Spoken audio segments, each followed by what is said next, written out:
நம்பிக்கைக்கும் கருணைக்கும் ஒரு கலவர விளக்கமாக நான் காட்சியளித்தேன். எனது வாழ்வை முற்றிலும் வறியவர்களுக்கும் முதியோர்களுக்கும் மனநல பாதிக்கப்பட்டவர்கள் உடல் மற்றும் ஒதுக்கப்பட்டவருக்கும் சேவை செய்ய என்னை நான் அர்ப்பணித்தேன். 1842ஆம் ஆண்டு இத்தாலியில் பிறந்த நான் வறுமையினால் நோயினால் ஏற்பட்ட பேரழிவை கண்டு பாதிப்பட்டவர்களின் நலனுக்காக என்னை நான் தியாகம் செய்தேன். நான் ஒரு குருவாக எனது பணிகளை செய்ய 2 துறவற சபைகளை உருவாக்கினேன். இறைப்பராமரிப்பு மரியம்மி சபை மற்றும் அன்பின் பொறியாளர் சபை. இறைப்பராமரிப்பின் மீது நான் அசைக்க முடியாத நம்பிக்கை கொண்டிருந்தேன்.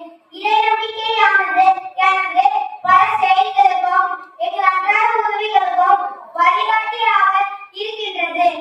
எனது நினைவு திருவிழா அக்டோபர் 24ஆம் தேதி கொண்டாடப்படுகிறது. நீங்களும் ஜெபிக்கும் முதல்களாய் உதவும் கரங்களாய் இணைந்து எனது வழியை பின்பற்றுங்கள்.